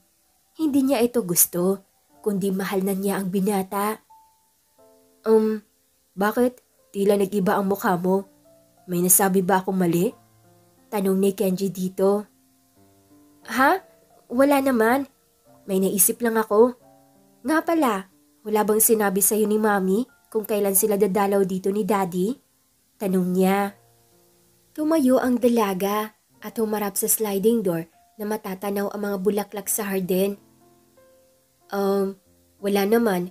Ang sabi niya lang, alam naman daw nilang nandito ako, kaya sure naman silang safe ka. Tugon nito, sabay yakap sa dalaga habang nakatalikod ito sa kanya. Hey Chantel, I miss you so much. Saad ni Kenji habang mas lalo niyang panghinihigpitan ang yakap nito sa dalaga. Ang tagal kong hinintay ang araw na to, ang mayakap ka ng ganito kahigpit. Pwede bang ganito na lang tayo araw-araw? Tanong ng binata. We're not totally married, so that's weird. Tugon ng dalaga. Pero dun din naman tayo mapupunta, di ba? Tugon ng binata. Hinalikan siya nito sa kanyang ulo. I cannot wait to see you walking in the aisle, Chantel. Hindi nakaimik ang dalaga sa sinabi nito. Alam niyang simula sa simula, may gusto na talaga ang binata sa kanya, kaya hindi niya ito masisi kung ganun na lamang siyang ituring nito. Makalipas ang mga oras, bandang 5:00 na ng gabi, umuwi na ang lahat ng trabahante. Ang naiwan na lamang si Dustin at si Kenji. Are you sure you're okay here? Do you want me to stay here tonight? Tanong ni Kenji. No, I'm fine. You should go home because Tita's waiting at you. Tugon ng dalaga. Are you sure? But that guy, kasama mo ba siya? Bakit hindi pa siya umaalis? Tanong pa ng binata. No, mag-uusap lang kami mamaya, tapos aalis na rin siya. Sige na, ingat ka ha. Ani ng dalaga, kasabay ng pagsakay ng binata sa kanyang sasakyan. Bye! Take care! Pahabol niyang tugon dito. So, bakit mo ko pinaiwan dito? Para makita kung gaano kayo kasweet ang kaibigan mo? Malamig na tanong ni Dustin kay Chantel. What are you talking about? Pinaiwan kita kasi may sasabihin ako sa'yo. We should talk. Ani pa ng dalaga. About what, Chantel? Please, if you're playing with me, I'm off. I don't want this game. Baka sa boses ng binata, ang inis na hindi malaman ni Chantel kung saan ito nanggagaling. Ano bang problema mo? Bakit ka ba ganyan magsalita? Tanong ng dalaga. Ikaw ang bakit ganyan? Pa-fall ka? But turns out like this? Akmang aalis na si Dustin nang biglang magsalita si Chantel. Ano bang nangyayari sa'yo, Dustin? Tanong nito. Halata namang may gusto sa'yo yung kaibigan mong yun eh. Kaya ano pang gagawin ko dito? Tanong ng binata. Nagsiselos ka? Tanong ni Chantel na ikinatigil ng binata. So what if I'm jealous? Who cares? Tanong pa ni Dustin. Bakit ka nagsiselos? Wala naman tayo ni hindi mo nga ako gusto eh. Tanong naman ng dalaga. That's the problem, Chantel. You are the problem. Mag-iisang buwan na tayong magkasama at sa loob ng isang buwan, nagpapakita ka ng motibo? For what, ha? Or I'm just assuming that you like me? Saad ng binata. Wait, Dustin. I don't get you. Can you please get it to the point? Tanong ng dalaga. Do you like me? Pagdidiin pang tanong nito. Yes, I like you. But if you don't like me, it's okay. Maybe it was my fault to fall in love with you. Saad ni Dustin at tinalikuran ang dalaga. Wait, Dustin! Pinipigilan niya ito, ngunit hindi naman tumigil ang binata sa paglalakad hanggang sa makalayo na ito sa kanya. Ni isang lingon, wala itong ibinigay sa kanyang mga tawag. What the? It's my fault. Ani ng dalaga at napahawak na lamang ito sa kanyang ulo. Naguguluhan na siya sa nangyayari. Hindi niya maintindihan kung anong gagawin niya after ng mga sagutan nila ni Dustin. Alam niyang mahal niya ito, kaya hindi niya ito matitiis. Pero tila mukhang bibitaw na din ang binata sa kanya kapag hindi niya nalinaw dito ang totoo. Nakahiga na sa kama ang dalaga nang biglang tumawag si Kenji, kaya agad niya itong sinagot. "Hey, what's wrong? Napatawag ka?" Tanong ni Chantel. "Nothing. I just miss you, hoping that you are here." Ani ng binata mula sa kabilang linya. "Yeah, maybe." Sambit na lamang ng dalaga. "Are you okay? Gusto mo bang tabihan kita dyan?" Tanong ng binata sa kanya na ikinangiti niya. "No, I'm fine. Inaantok lang talaga ako." Tugon niya. "Really? Okay, matulog ka na. Alam kong pagod ka. Good night." Ani ng binata. "Good night." Tugon na lamang ng dalaga bago pinatay ang video call. Lupay-pay niyang inilapag ang cellphone sa tabi niyang maliit na table. Anong ginawa ko kay Dustin? Nagsiselo siya. Gusto niya rin ako. Oh my, nasaktan ko siya dahil kay Kenji. Mali ang iniisip niya. Saad ng dalaga sa kanyang sarili. Maganda ang sinag ng araw. Kinaumagahan. Nagsidatingan na rin ang mga trabahante niya kaya agad nang bumaba si Chantel. Habang naglalakad siya, tila hinahanap ng mga mata niya si Dustin. Ngunit ni anino nito, hindi niya makita. "Manong Ben, nasan po si Dustin?" Tanong ni Chantel. "Sa pagkakaalam ko, may lakad siya ngayon kaya hindi siya makakapasok. Hindi ba siya nagpaalam sa'yo?" Tanong nito. Wala naman ho siyang nabanggit sa akin." Tugon ng dalaga. Pwede ko po ba siyang puntahan sa inyo ngayon?" Tanong pa ng dalaga. "Oo naman, pero hindi ko masasabing nasa bahay siya kasi sabi niya may lakad siya kaya hindi ko alam kung anong oras mo siya pwedeng maabutan." Tugon nito. "Ganun po ba? Salamat." "Bakit, Ma'am Chantel? May problema ba kayo?" Tanong ulit nito. Wala. May sasabihin lang sana ako sa kanya. Pero mukhang ayaw naman niya ako makausap. Kaya di bali na lang." Saad ng dalaga. Nais niya mang puntahan si Dustin at kausapin ito, wala siyang lakas ng loob dahil pakiramdam niya nagkamali siya. Nahihiya siyang humarap sa binata dahil sa mga nasabi niya dito. Pero kahit na ganun, gusto pa rin niyang magpaliwanag dito at ipaitindi kay Dustin kung ano ang totoong nararamdaman niya sa binata. "Hey Kenji, you're here!" Ngiting tanong ni Chantal kay Kenji nang bumungad ito sa kanya pagbukas niya ng pinto. May hawak na beer ang dalaga at tinaas niya ito sabay tinungga. "Hey, what's happening to you?" Tanong ng binata at inalalayan ang dalaga papunta sa couch.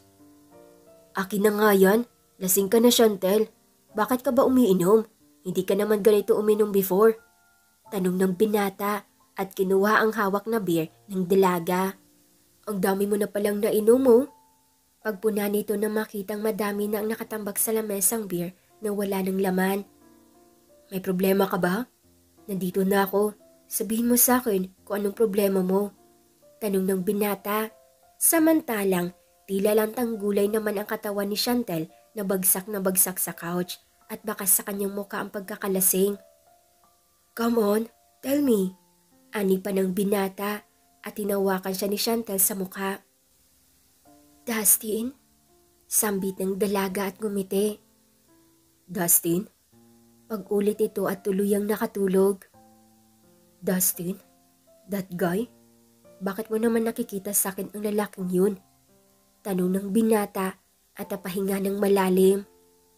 "Halika na nga, sa kwarto ka na magpahinga." Ani ng binata at binuhat si Chantel papunta sa kanyang kwarto. Pinunasan ito ng binata at inayos ang pagkakahiga sa kama.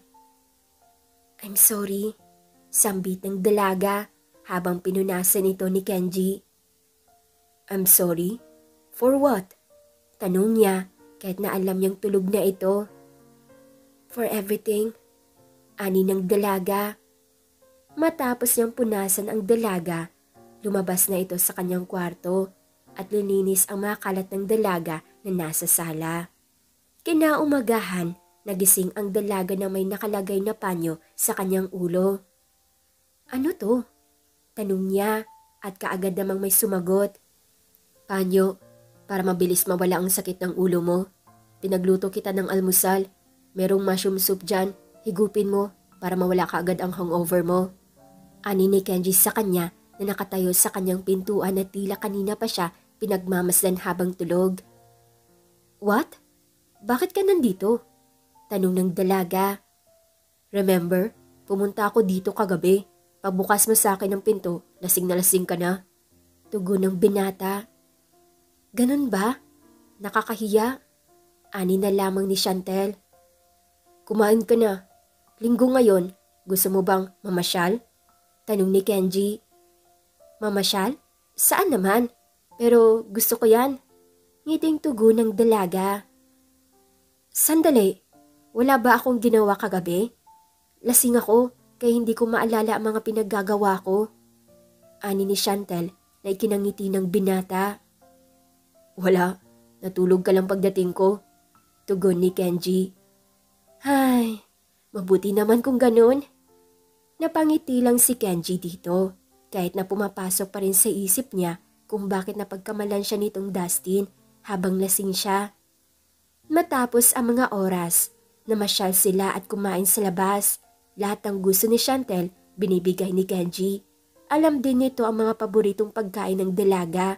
Kaya naman, laging napapangiti si Chantel kapag inaabot sa kanya ni Kenji ang mga bagay na gustong-gusto niya.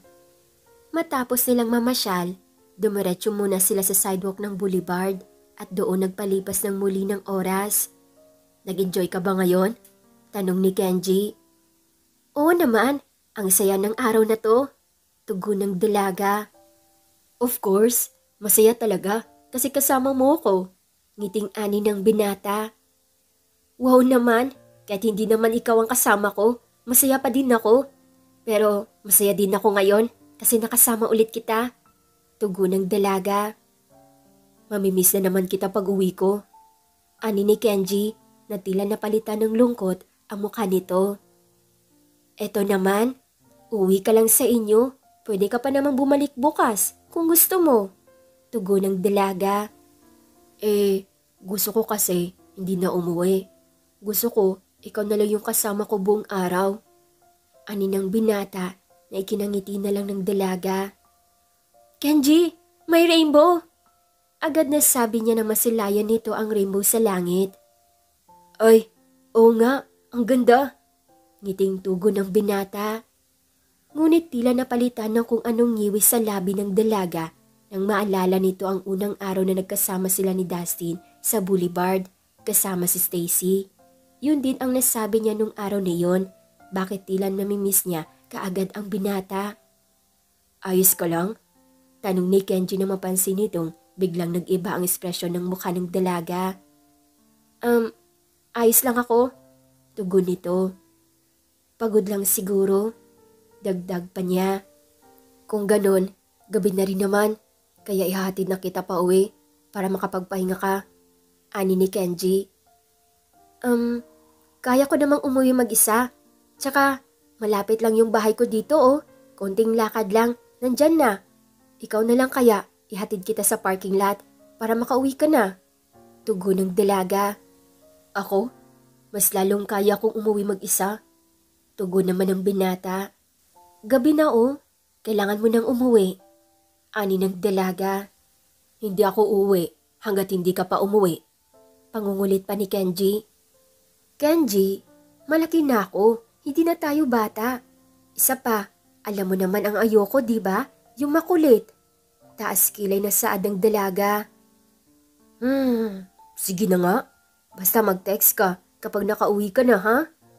Alam ng binata na talo siya dito, kaya walang patutunguhan kung magtatalo sila dahil lang sa maliit na bagay. "Sige na, alis na ako. Ingat kapag uwi mo, ha?" Ani pa nito. Bago umalis, niyakap pa ang dalaga. "Salamat. Ingat ka rin." Tugon ng dalaga dito. Nang mapansin niyang nakaalis na ang binata, agad siyang pumara ng sasakyan. para pumunta sa bahay nila Manong Ben. Hindi niya iyon sinabi kay Kenji dahil alam niyang hindi naman ito papayag at siya kung pumayag man, sasamahan siya nito. Ngunit nais niyang sarilihin lamang ang tungkol sa kanila ni Dustin, lalo na't hindi pa sila nagkakaunawaan. Manong Ben? Dustin? Tao po! Tawag ng dalaga mula sa bakuran ng bahay nila Manong Ben. Maya-maya pa, lumabas si Manong Ben na nakangiti nang makita siya nito. Ma'am Chantel, naparito kayo. May problema po ba? Tanong nito. Wala naman pong problema. Nais ko lang pong makausap si Dustin. Nandyan po ba siya? Tanong ng dalaga. Umalis siya, kakaalis pa lang. Hindi ko alam kung saan siya pupunta eh. Hindi naman sinabi kung saan. Sabi niya lang na aalis siya. Tugon naman ni Manong Ben. Ganun po ba? Pakisabi na lang po na pumunta ako dito. Ani ng dalaga na tila biglang tumamlay ang kanyang katawan. Sige, sasabihin ko na lang na pumunta ka dito. Tugon naman ito sa dalaga. Ano ba to? Para naman ako nitong lalaki. Ako ang naghahabol sa kanya. Samantalang pareho naman kaming may gusto sa isa't isa. Bakit hindi niya man lang ako kausapin? Ako lang ba talaga magbibigay ng effort para makausap siya? Ganun ba yun? Pagkausap niya sa kanyang sarili, habang naglalakad ito, hindi na muna siya sumakay dahil nais niyang muna maglakad-lakad. Hindi niya rin nadala ang kanyang sasakyan dahil si Kenji ang sinakyan niya kanina papuntang Boulevard. Ngunit pinauwi na niya ito. O baka naman, ako lang talaga ang seryoso sa kanya. Tapos siya, nadadala lang sa emosyon niya dahil nagpapakita ako ng motibo. Tanong pa ng dalaga sa sarili niya. Ay, nakakairita. Bakit ba kasi ganito yung nararamdaman ko? Bakit sa dinami-dami ng lalaki sa mundo? Bakit siya pa? Bakit ikaw pa? Inis nitong tanong, kasabay ng pagkulog ng langit at nagbabadyang uulan. Kainis. Ngayon pa talaga? Tanong ng dalaga nang biglang bumuhos ang malakas na ulan kaya agad itong napatakip ng kanyang kamay sa kanyang uluhan nang bigla isang bagay at tila nakatakip sa kanya kaya napatigil ito. Dustin? Sambit niya nang makita si Dustin ang nagtatakip sa kanya ng kanyang suit habang ang binata tila nababasa pa rin. Bakit ka nandito? Tanong ng dalaga. Ngunit hindi ito sinagot ng binata. Sumilong muna tayo. Ang lakas ng ulan. Basa ka na. Saad ng binata at sakto namang meron silang nasilungan ng maliit na waiting shed. Ang malas naman ngayon pa umulan. Ani ng dalaga habang pinupunasan ang basa sa kanyang mga braso. Here. Inabot ni Dustin ang kanyang suit sa dalaga dahil hindi naman ito gaanong basa pampatanggal lang ng ginaw. Bakit ka nandito? Di ba may lakad ka? Tanong ng dalaga na ikinataas ng kilay ng binata. How did you know? Tanong nito. Wala. Bakit? May lakad ka ba? Tanong na lang nito para hindi siya mahalatang pinuntahan niya ito sa kanilang bahay. Nothing. Tugon niya. Pero sabi mo kay Manong Ben, may lakad ka kaya ka umalis ng bahay niyo. Ani ng dalaga kaya napatawa si Dustin dahil nagsabi rin ito ng totoo. So, pumunta ka nga sa bahay? Tanong ni Dustin. Hindi na makakapagkaila pa ang dalaga at ayaw naman niya magsinungaling pa dito. Okay, fine.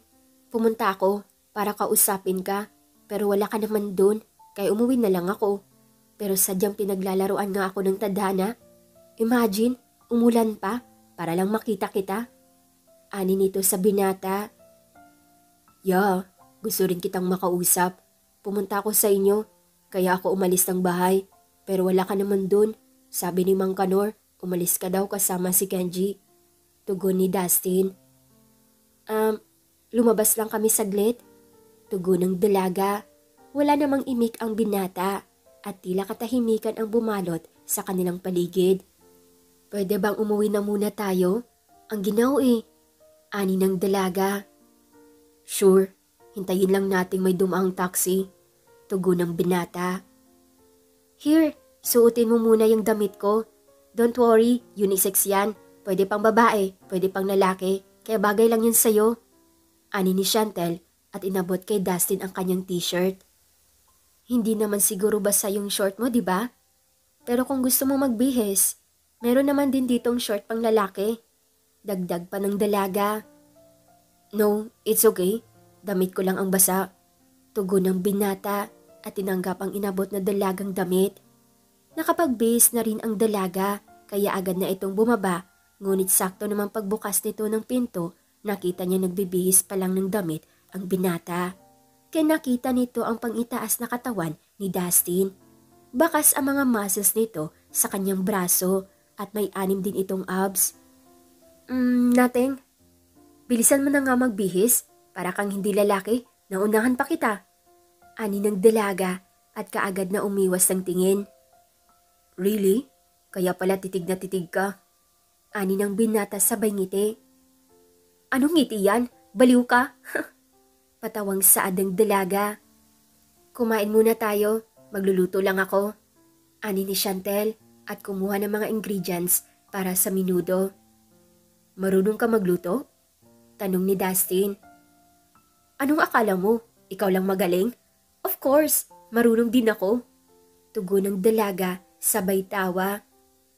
Okay, tignan nga natin kung gaano kasarap ang menudo mo. Ani ng binata. Masarap pa sa masarap. Wait ka lang dyan. Tugon ng dalaga. Matapos maluto ang ulam, agad na inihain ni Chantel sa lamesa ang pagkain. Wow ha, mukhang ginalingan nga. Ani ng binata nang maamoy nito ang masarap na amoy ng menudo. Tikman mo na. Wait lang, ako na lang ang magsusubo sa'yo. Ani ng dalaga at kumutsara ng menudo at may kasamang kanin. Inipan niya muna ito bago isinubo sa binata. Halos napapaisip si Dustin at wala itong masabi matapos yung masubo ang isinubo sa kanya ni Chantel. So how's my menudo? Tanong ng dalaga. It's good. Ang sarap. Tugon ng binata at ngumiti naman ang dalaga. Sabi ko sa'yo masarap talaga ako magluto. Ani ng dalaga. Matapos lang kumain, nagugas ng plato si Dustin, ngunit sinusuway ito ng dalaga. Sabi naman kasi sa'yong, ako na lang ang maghuhugas. Ang kulit mo talaga? Ani ng dalaga. It's fine. Tugon ng binata. Okay na ba tayo? Tanong ng dalaga sa kanya na ikinatigil ng binata sa pagbabanlaw ng mga plato. Hindi pa tayo nag-uusap. I want to know everything about you. Tugon ng binata. Okay. Ako rin naman marami din akong gustong malaman tungkol sa'yo. Ani ng dalaga. Sige na, pagpatuloy mo ng paghugas mo. Hintayin na lang kita sa may sala. Ngiting tugon niya sa binata at iniwan na ito. Matapos ang paghuhugas ng binata, pumunta na ito sa may sala. Naabutan pa nitong nanood ng drama ang dalaga habang kumakain ng ice cream. What's that? Tanong ni Dustin patungkol sa kanyang pinapanood. It's about a girl fall in love with a guy who doesn't love her back. Tugon ng dalaga na tila naiiyak na. Bakit ka naiiyak? Tanong ni Dustin. Kasi naman, relate ako no? Ikaw ba naman hindi mahalin ng pabalik? Masakit talaga yun. Tugon ng dalaga. Sino ba may sabing hindi ka mahal ng taong mahal mo? Tanong ni Dustin na nakaupo sa kanyang tabi. Hindi nagsalita ang dalaga na tila wala itong narinig, nakafocus lang ito sa panunood at pagsubo ng ice cream. Biglang tumahimik ang paligid at wala ning isang salita ang lumalabas sa bibig ng dalawa. Dustin, I have a question. Ani ng dalaga nang hindi na nito mapigilan ang kanyang sariling mag-isip na kung ano-ano habang nanood silang dalawa. Anong ibig mong sabihin nung sinabi mo sa akin, it was your fault to fall in love with me? Tanong ng dalaga. Sorry for that. Maybe it was. But I realize now, the day na hindi kita kasama, I felt alone, boring. I'm not happy with others. Not like what you have done and felt for me. I don't know. Ang alam ko lang, minahal kita. Hindi dahil sa kung anong meron ka, but I love you because I'm happy to be with you. Tugon ng binata. Mito, sambit naman ng dalaga. Masaya akong kasama ka. Sa tingin ko nga love at first sight. Nung araw na pinakilala ka sa akin ni Manong Ben, iba yung naramdaman ko. Until nakasama kita, mas lalong lumala yung pakiramdam ko. At yung naisin ko na araw-araw kang makasama. Ani niya. If you love me, why you wouldn't tell it to me earlier? Tanong ng binata. I was afraid. Maybe I was think na mawawala ka o iwasan mo ko kapag sinabi ko sa iyo. Malay ko bang gusto mo rin ako? Kasalanan ko namang una akong na-inlove sa iyo. Ani ng dalaga. No, I was the first. Tugon ng binata. Nung araw na yon, maaga kang nagising at nakita kitang kinakausap mo ang mga bulaklak. I was surprised na pinakilala ka ni Papa na boss niya after that. Wala sa itsura mo ang maging boss kapag kaharap mo ang mga trabahante mo.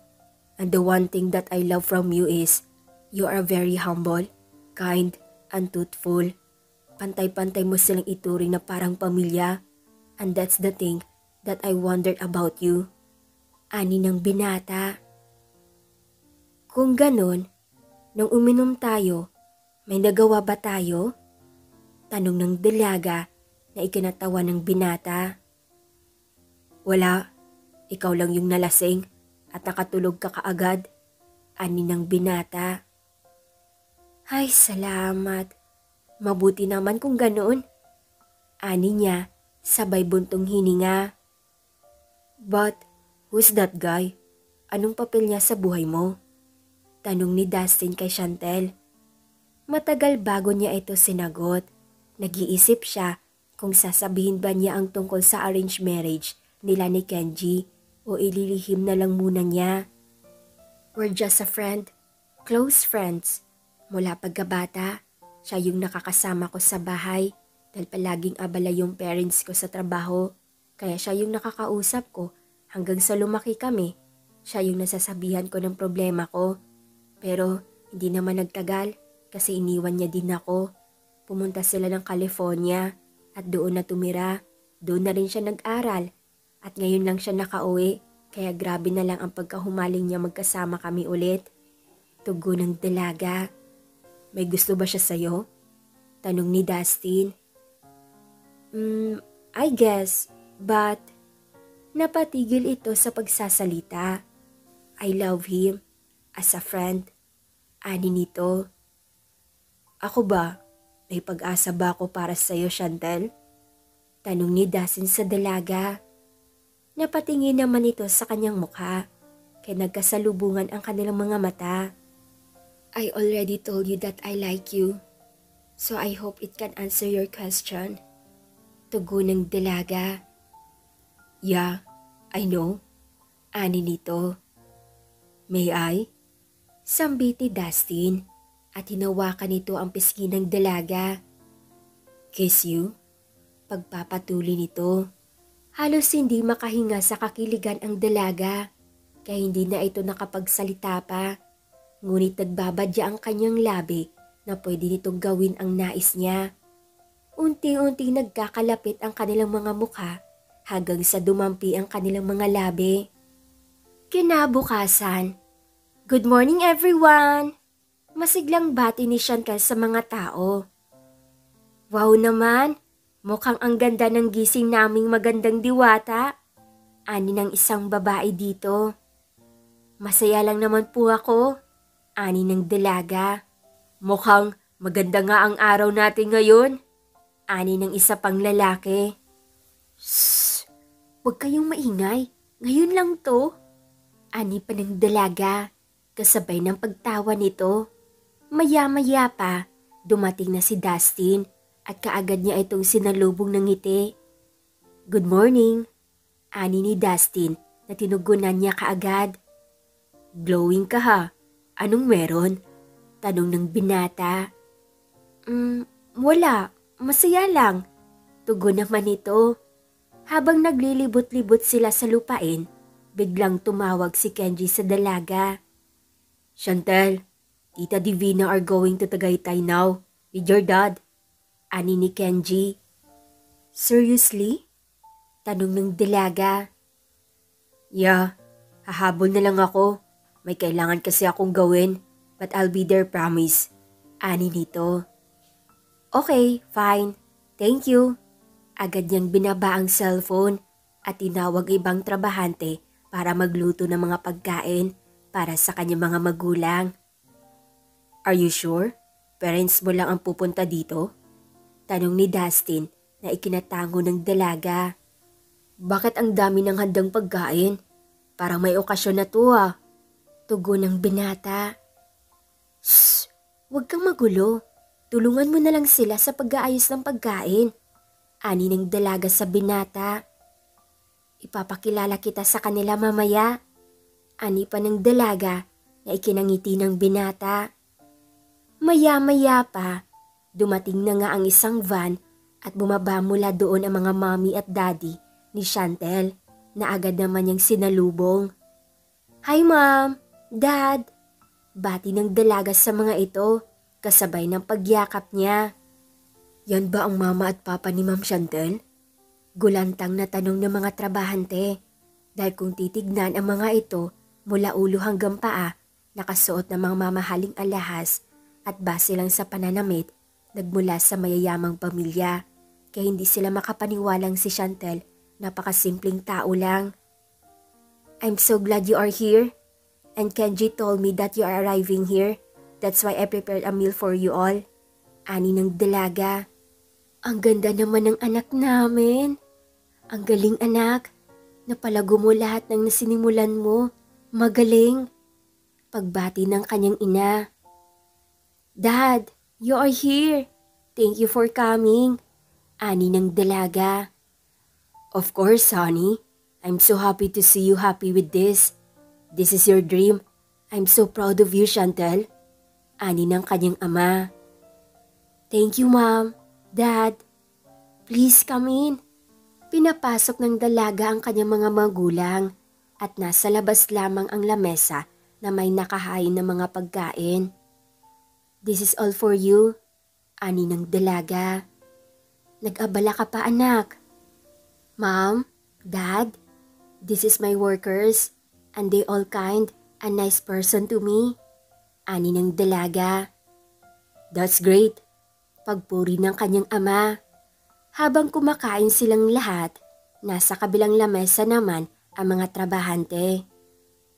"Ma'am, Dad, may sasabihin po sana ako sa inyo," ani ni Chantel. "Yes, what's that honey?" tanong ng kanyang ama. "Huwag po kayong magagalit ha. Promise me?" tanong ng dalaga na agad naman nag-promise ang kanyang ama at ina. "I have a boyfriend," ani ng dalaga. "What?" tanong ng kanyang ina. "Honey, are you sure? You're already engaged with Kenji," ani ng kanyang ama. "Dad, Kenji is my friend. Ayoko magpakasal sa kaibigan ko lang at hindi ko mahal," ani ni Chantel. "Let's talk. Come on." Pag-aya ng kanyang ina na agad naman din tumayo ang kanyang ina kaya sumunod na si Chantel papasok sa kanyang bahay. "Honey, what's wrong? Ilang taon na lang ang natitira at malapit na kayong ikasal ni Kenji," ani ng kanyang ina. "Mom, I've already told you before, Kenji is just a friend. I don't want to marry him," ani ng dalaga. "Yeah, pero bata ka pa nun. I thought you are not serious about it. Magsimula kayo ngayon habang nandito pa siya. Mamahalin mo rin siya, Chantel," ani ng kanyang ina. "But mom," magsasalita pa sana ang dalaga nang magsalita ang kanyang ama. "Chantel, break up with him habang maaga pa. Who is he? Bakit wala siya ngayon dito? Anong klaseng lalaki siya? Yaman mo lang ba ang habol niya? Gano'n mo na siya katagal kakilala? Anong trabaho niya? Nakapagtapos ba siya ng pag-aaral? Ha?" Sunod-sunod na tanong ng kanyang ama. Dad, please! Hindi niyo siya kilala, so don't easily judge him. Yeah, he's not perfect, but I love him. Ani ng dalaga. Chantel, Kenji parents are going here, and this day, we're gonna talk about your marriage. Ani pa ng kanyang ama. But Dad, you didn't ask me if I wanted to. Kayo lang ang may gusto nito. I don't deserve to be like this. I just wanted a peaceful life. Dad, malaki na ako. I know what I'm doing. Tugon ng dalaga. Chantel, kailan ka pa natutong sumaway sa amin ng daddy mo? Hindi ka ganyan before. What happened to you? Tanong ng kanyang ina. I'm sorry, Mom, but I cannot be quiet with this. Please, don't treat me like I'm a person. Because I'm your daughter. I just want to be who am I, not to be like what you want me to be. Ani ng dalaga. Bakas sa kanya ang inis, ngunit pinili niyang maging kalmado bago bumalik sa pagkainan. Ma'am Chantel, ayos ka lang po ba? Tanong ng isang babae sa kanya na tinanguan niya lang ng bilang tugon. Kumain lang kayo, ngiting ani ng dalaga sa mga taong naroon. Mas pinili niyang isang tabi ang kanyang nararamdaman kaysa masira ang araw nilang lahat. I think we should cancel this meeting. Let's talk some other time. Ani ng ama ni Chantel sa kanya. Wala namang imik ang dalaga at tumango na lamang habang tinitignan ang magulang niya na sumasakay sa kanilang service na van. Chantel, ayos ka lang ba? Bakit umalis sila kaagad? Tanong ni Dustin kay Chantel nang makaalis na ang mga magulang nito. There's an emergency. Tugon na lang ng dalaga. Dustin, let's talk. Ani ng dalaga at naunang maglakad papunta sa bahay niya. What for? Tanong ng binata dito. I don't know if you can accept it, but I hope so. Ani ng dalaga at hinawakan ng kamay ng binata. Mom and Dad made an arrangement for me and Kenji before we meet. Diretsang sad ng dalaga sa binata, dahilan para ito mismo ang kusang bumitaw sa kanyang kamay. But I reject it. I didn't accept the consequences. Ani pa ng dalaga. Why? Why didn't tell me this before? Bakit kailangan pang umabot sa ganito? Tanong ng binata. Hindi ko naman inakalang aabot sa ganito. I'm sorry kung hindi ko sinabi sa'yo kaagad. Tugon niya. Ang sabi mo, kaibigan mo lang, di mo naman sinabing engaged ka na pala sa kanya. Tanong ng binata. I tried to tell you, pero naunahan ako ng takot na umiwas ka, na mawala ka. Tugon ng dalaga. Pero sana, sinabi mo, para hindi ako nag-expect ng sobra. Anong magagawa ko? Anong laban ko? Engaged na kayo. Sooner or later, pwede na kayong ikasal. But me? What's my place in your life? I'm just nothing, Chantel. Ani ng binata. No, you're not. You are my everything, Dustin. I love you, and you know that. Kenji is nothing for me. I know, mas marami kami na pagsamahan, but it meant nothing. Kahit anong gawin ko, kaibigan lang ang may bibigay ko sa kanya. And you know it also. Saad ng dalaga. Don't tell me. Bibitaw ka kaagad dahil lang dito? Tanong niya. Hindi maipinta ang kanyang mukha at bakas ang lungkot sa kanyang mga mata. I didn't say that. My point is, humarap ito sa dalaga.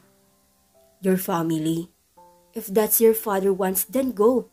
Wala akong rason para pigilan sila kung ano ang gusto nilang maging kapalaran mo. Anak ka nila.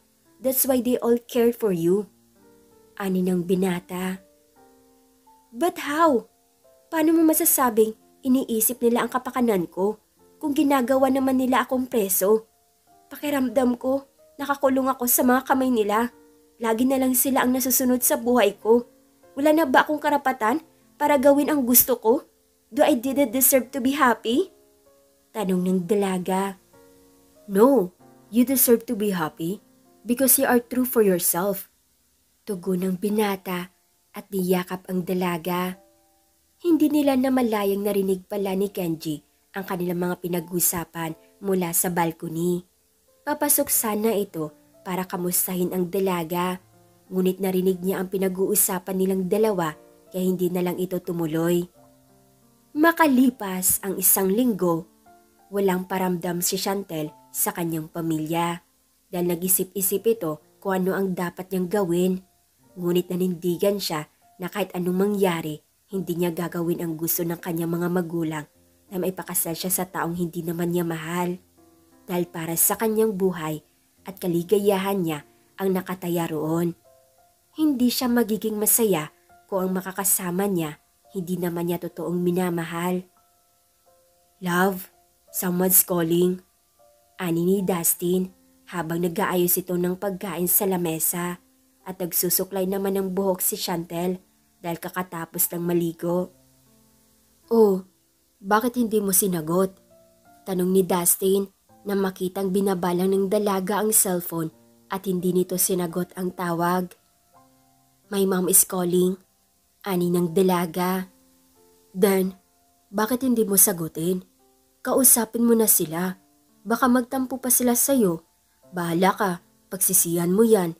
Your family is more than enough over everything. So don't think that they contradict your happiness. Because first of all, they are your happiness over these things. Ani ng binata sa kanya, dahilan para sagutin niya na ang tawag nito. Yes, ma'am.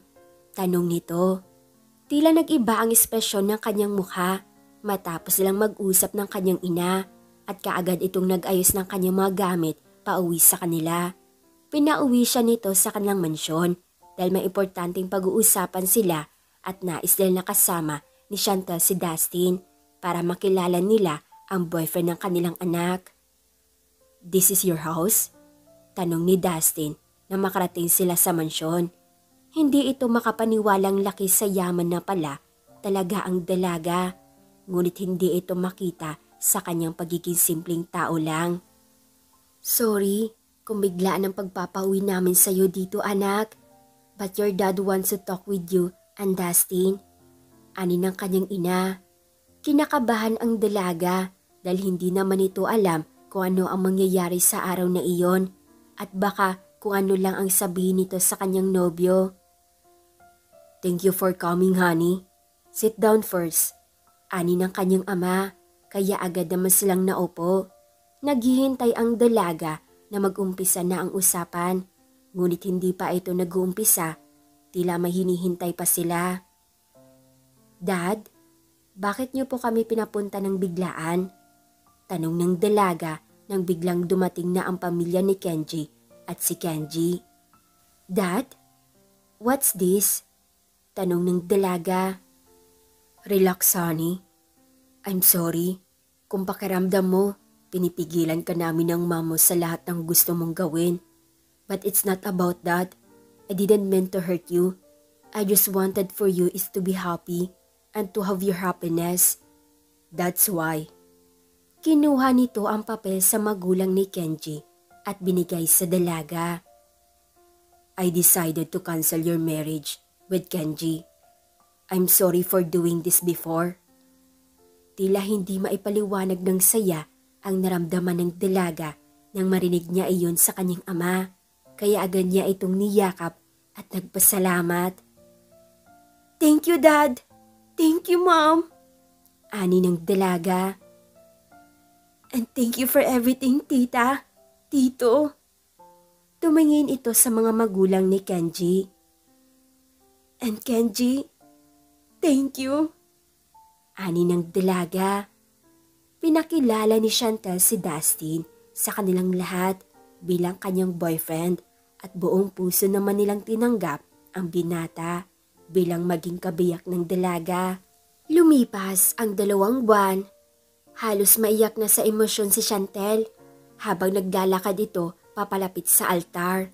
Nakasuot ito ng magarang puting gown na kanyang pinapangarap habang pinagmamasdan siya ng kanyang magiging kabiyak na si Dustin na nasa harapan ng altar. Bro, take care for my princess because from now on, she will be your queen. Ani ni Kenji kay Dustin at tinapik nito ang braso ng binata. I promise to take care and love her until my last breath. Tugon naman ni Dustin. Na makarating na sa altar ang dalaga, humawak na ito sa braso ng kanyang groom. Matapos ang sumpaan sa harap ng maraming tao, sinuot na nila ang singsing sa isa't isa. Matapos yun, muling nagsalita ang pare. You may now kiss the bride. Ani ng pare kay Dustin. Tumingin na nakangiti si Dustin kay Chantel. Dahan-dahan itong tinanggal ang suot nitong belo at hinawakan ang kanyang pisngi. I love you. Ani ng binata bago niya ito dahan-dahang hinalikan kasabay nun ang sigawan ng mga tao. Hanggang dito na lang nagtatapos ang kanilang kwentong pag-ibig ni na Dustin at Chantel. Maraming salamat mga katwini sa pagsubaybay sa kanilang kwento. Sana'y marami kayong natutunan sa kanilang dalawa. Muli, maraming salamat mga katwini sa pagtangkilik ng mga videos ko.